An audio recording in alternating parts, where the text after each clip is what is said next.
टीना और मीना आपके लिए लेके आई हैं डंक एपिसोड का रीकैप, रिव्यू और नेक्स्ट एपिसोड का प्रोमो। अगर आप हमारे चैनल पे नए हैं तो प्लीज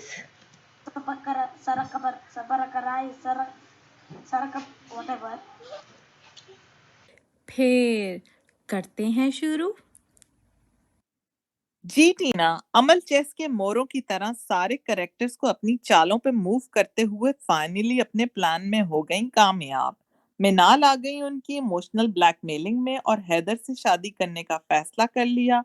अपने घर वालों को भी उन्होंने ये बात बता दी और हैदर को कर दिया प्रपोज। हैदर को उनका ये प्रपोजल पसंद नहीं आया और उन्होंने रिजेक्ट कर दिया प्रपोजल, जिसकी वजह से मिनाल काफी हर्ट हो गई।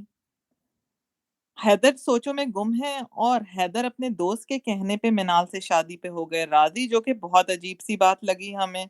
उन्होंने अपने घर वालों को कह दिया कि वो मिनाल से शादी करने चाहते हैं, जिस पे बड़ा हार्श रिएक्शन आया।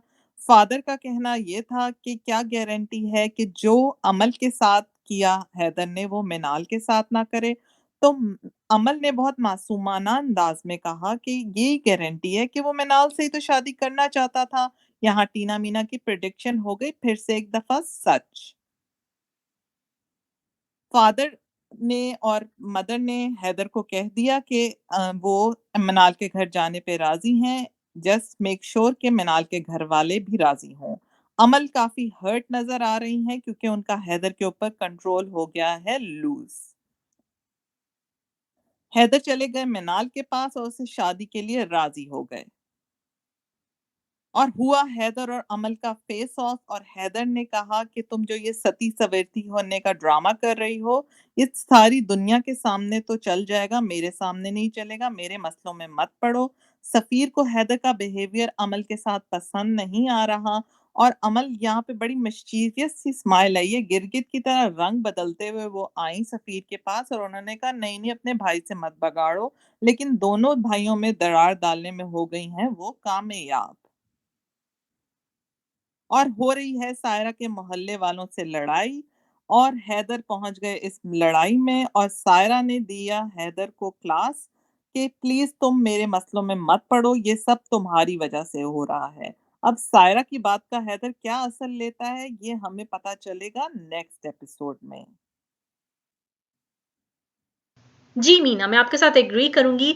मोस्टली करेक्टर्स अमल की शतरंज के मोरे ही तो हैं, सवाए मिनाल के भाई भाभी के, जिन्होंने पूरे ड्रामे में थ्रू आउट बहुत अच्छे पॉइंट रेज किए हर सिचुएशन में। तो हमें इनकी एक्टिंग भी बहुत अच्छी लग रही है।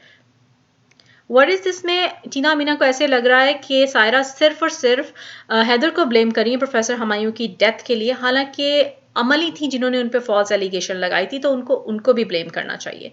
और दूसरी बात हमें ये ऑड लग रही है कि हैदर के रोने पे 6 एपिसोड बनाए गए, ड्रैग किया गया, लेकिन जब शादी की बात आई तो एक ही एपिसोड में हैदर साहब राजी हो गए। एटलीस्ट मानने और मनाने में 2 एपिसोड तो बनते ही थे। भाई what is this. Best scene हमें लगा है जब हैदर अमल को कहते हैं कि ये पारसा ना बनो, नकाब उतारो और जाओ, अगर इतनी ही नेक नियत हो तो जाके सच सबको बता दो। तो ये सीन टीना मीना को बहुत ही अच्छा लगा था। Well done. और फिर हम देखते हैं नेक्स्ट एपिसोड में क्या होने वाला है। नेक्स्ट एपिसोड जी आगे से होने वाली बहुत ही मजेदार। अमल के ट्रू इवल शेड्स हमें अब नजर आएंगे। खुद जाती हैं वो हैदर का रिश्ता लेने और शादी भी बड़ी जल्दी होगी, चट मंगनी पट ब्याह। और अब अमल के पास है हैदर से कुछ बदला लेने के लिए, वो है मिनाल। और हम ये भी देखने वाले हैं कि फाइनली अब जो है केस के भी, फॉल्स एलिगेशन के बारे में भी कुछ होने वाला है। केस भी ओपन करवाऊंगा जी फाइनली, सही बात, सही सुना आपने, केस रीओपन होने वाला है। और तो एक जर्रा भी मैंने वापस नहीं किया। अमल लेंगी गिन गिन के बदले हैदर से, इसके लिए हमें देखनी पड़ेगी next episode. Thanks for watching. Please like, share and subscribe. Goodbye. Bye.